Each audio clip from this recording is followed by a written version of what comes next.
Hello there.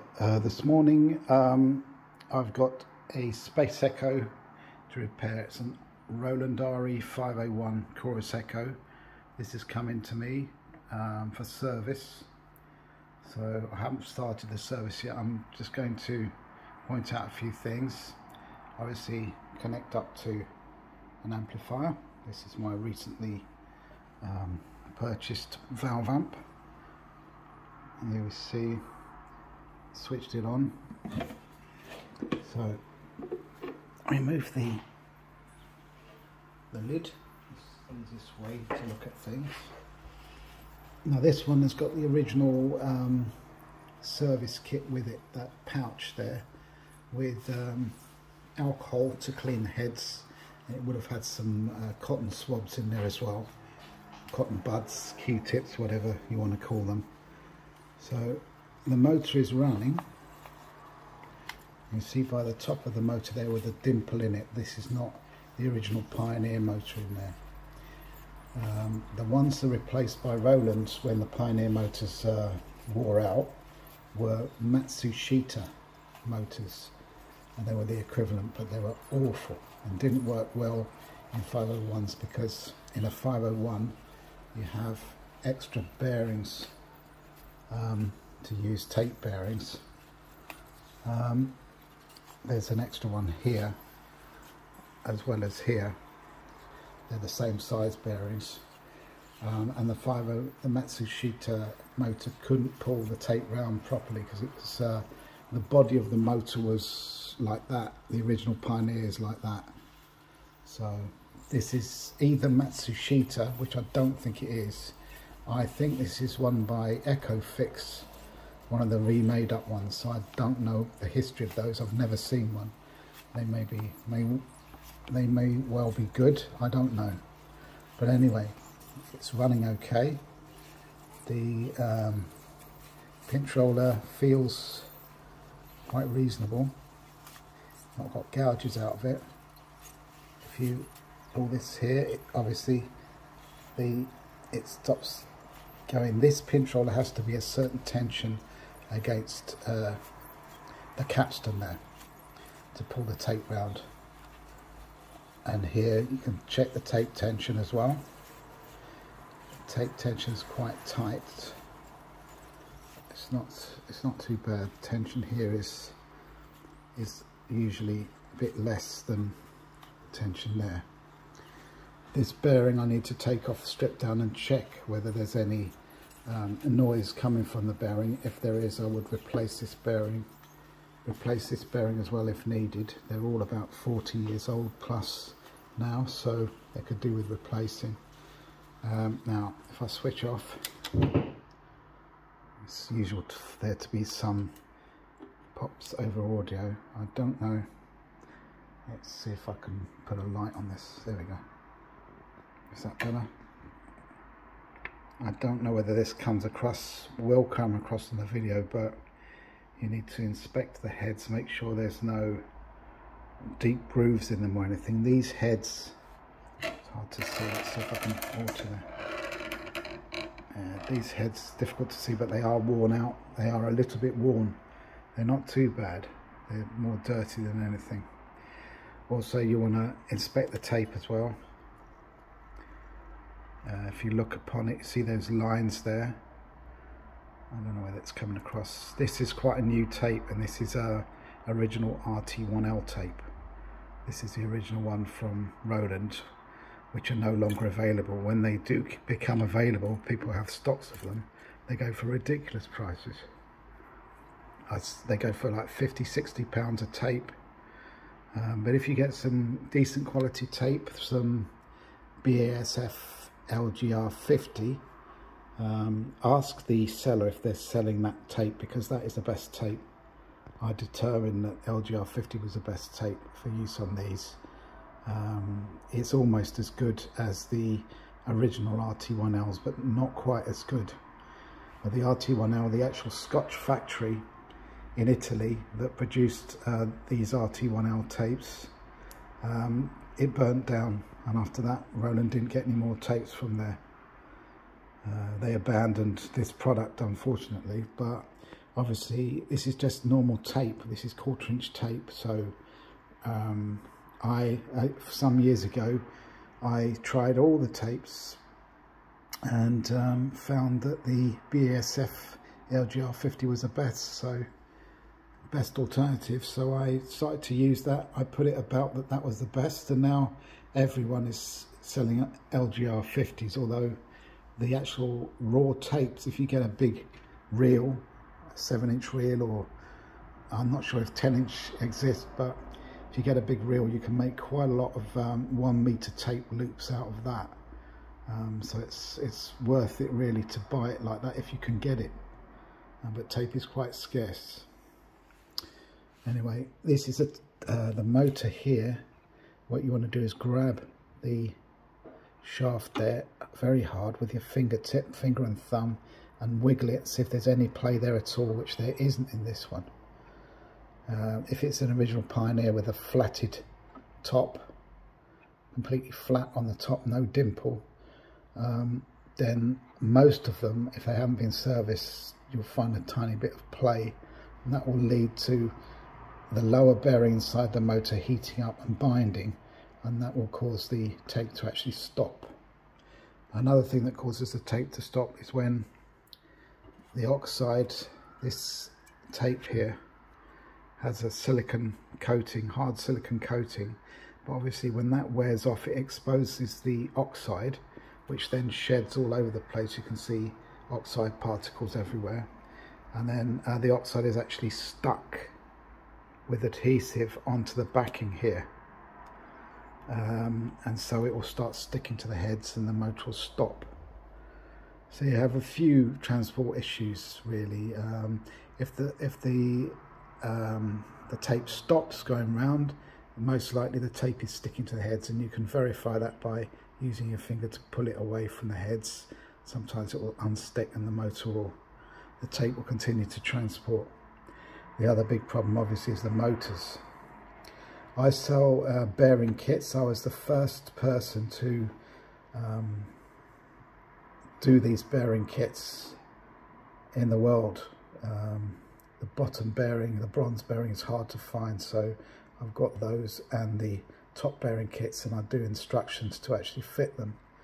I might make them available soon on eBay, although I would obviously like to see the unit myself and do it myself, but obviously that's not always possible, as I have customers in different parts of Europe. So I may well make the bearings available and the instructions for fitting the bearings to rejuvenate the motor if you've got any problems.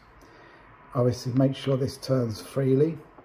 This is not turning that freely, so you want to undo this screw, take it off, clean all the inside with isopropyl alcohol, and lubricate it.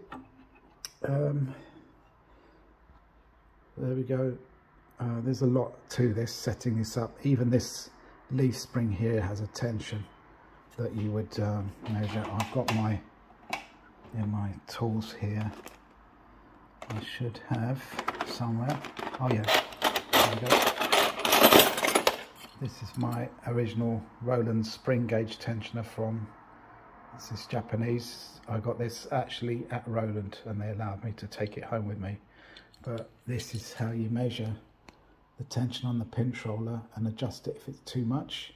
Because if the tension is too much, then it will put a lot of load on the motor and cause the bearings to fail. If there's not enough tension there, then you'll find that tape is not transporting properly. This end as well is for the tension of this. So yeah, there's quite a bit to it. Then you have the intensity as well. Let's just switch it on. Let the tape go around. Okay, now I've got it plugged into this amp, so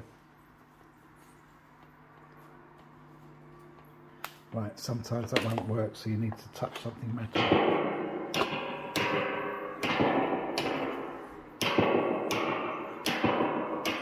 Right, try the intensity.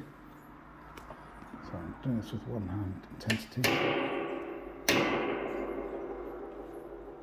It should start regenerating. That is fine. If you have to wind the intensity right the way up to maximum to make it regenerate, then it needs adjusting. This though, that's perfect. That's about perfect. Fine. Obviously the repeat rate here.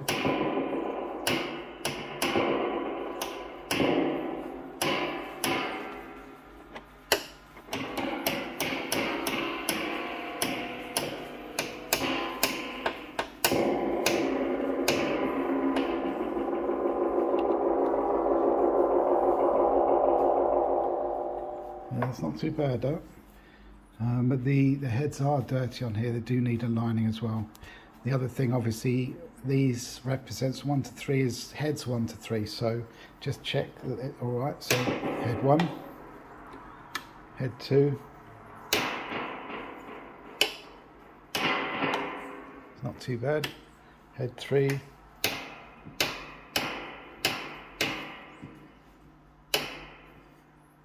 Oh, that's not good. So what you do is you turn the direct signal to off, so you just listen to the echo. You see that's not feeding back much, so head 3 is out of alignment. Oh, that's weird. That's quite... But that's non-existent. Turn the reverb down. Nothing. Oh, can you hear that? There's a problem with head 3. Might be the head, might be the alignment is completely out. Maybe very soiled, I don't know, but there's something wrong there, see?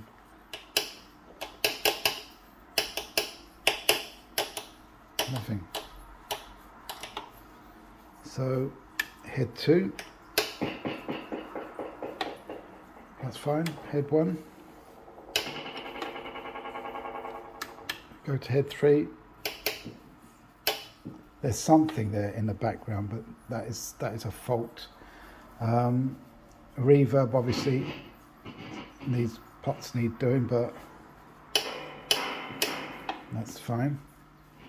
Sometimes these will hum on maximum because they have a dry joint there. That's a fairly straightforward fix. Sound on sound. Turn the echo off. Just put the sound on sound. Let's try that.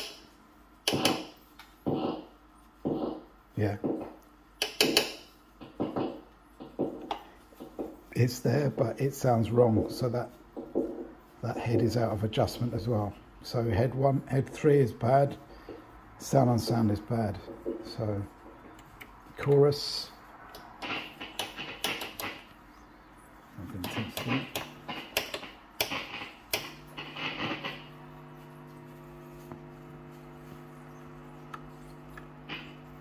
It's a subtle chorus effect. I can't actually hear any chorus on that, but it is subtle though. So, oh, it's on head 3. Yeah. Oh, that's where the head's head 1.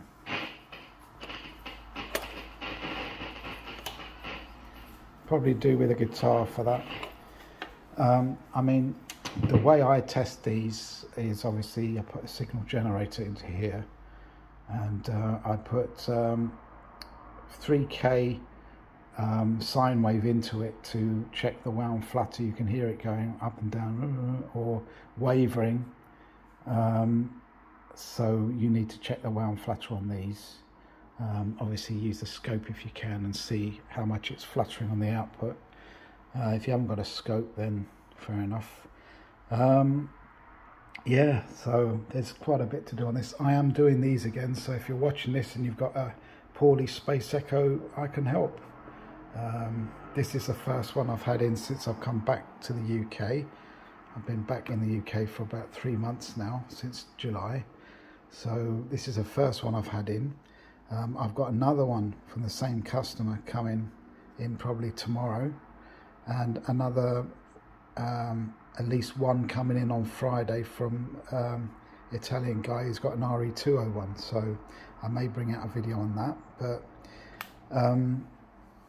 anyway, this I selling, oh, these felts, by the way, that's another thing. I don't know if you can see that, but these felts are really disgustingly dirty. And obviously with dirty felts, it's going to put dirt onto this tape, and it's not going to do it any good. So you need to replace these felts. Look at this one, filthy. I've got felts here, a few left. I haven't got many to sell because you just cannot get the proper felts anymore. So yeah, I'm going to replace these felts, align the heads, clean the heads, demagnetize the heads as well, which should be done once a year, really. No more than that. You don't want to do that too often. Obviously remove this, clean the tray in there. There's a few things I need to do. The intensity is all right, but I need to investigate why head number 3 is not working. Hopefully it's not the head, because I had a load of tape heads, but I sold them all. Some guy in Germany bought most of them from me, so I haven't got any more heads. So I think EcoFix from Australia sell equivalent heads, so I don't know what they're like, so I can't either recommend them or not. But there we go. There are parts to be had for these, and you can't beat the original tape echo. You just cannot beat it. There are VST simulations for these, but they're not the same at all. The best of the echoes, you have obviously the 101, the 150, the 201. I think the 200 is a completely different system. Then you have the 301, the 501, and the RE-555 with the rack mount. It's a rack mount version, studio version of the 501. These 501s are clean. They're very clean and precise. It helps to have that extra bearing there, which doesn't exist on the 201, 301 or any other ones. I think it's the 150 I don't really recommend, or the 200 I don't really recommend. 200 uses a different system for the tape here. The 150 I don't think uses a Pioneer motor, it uses a different motor. It's either the 150 or the 101, I can't recall. But the 150 and the 101 was never imported to the UK, so they would be foreign machines. Because George Jensen, who used to be Roland, when they first started out, they decided as an importer they wouldn't import all the other machines. They just imported the 201 as the base model, then the 301, the chorus model, then the 501 and the 555. But the 150 and the 101 was never imported to the UK because they're considered a bit too budget. I think, yeah, you can look it up. I think the 150 lacks quite a few features. I think it doesn't have chorus on it. I don't think it doesn't have sound on sound. I think it's got something different on it. I'm not sure. I've seen a few of them, but not that many. I also do Watkins as well, Watkins copycats. I do them. I do any tape echoes, so, and any valve amp. I'm an expert on valve amps, so of any make. So if you want my services, get in touch, be great. And I've got a very quick turnaround time at the moment. This I got in yesterday, and it should be ready today for the customer. I can often, if it's worked out, do it in the same day, so you can come over, drop it off to me, and I will do it within 2.5 hours, and you'll be away to go. So prices will vary depending on what it is, but a basic service, including the felts, is £150. That's a sort of a standard price. Obviously, if you're looking at a motor overhaul, that's quite a big job. That would be about the same. So, but you know, I understand there's a problem with the economy at the moment. No one's got any money. No one's buying anything on eBay. So I know it's difficult. So I'm not a monster. I'm a musician myself. So I always try and keep the prices down in this economic time. Anyway, thank you very much for watching, and if you do have interest, you can get in touch with me. My website, Delatronics.com, can't be seen by Google for some reason, but if you go to another thing like Ask Jeeves or anything else, Yahoo, search engine, you'll find Delatronics.com. I'm also on Facebook, Instagram, have a YouTube channel, as you know, because you're watching this, and I sell stuff on eBay as well, so I can be found anyway. So thank you very much for watching, and please like and subscribe if you got value from this video. Thank you.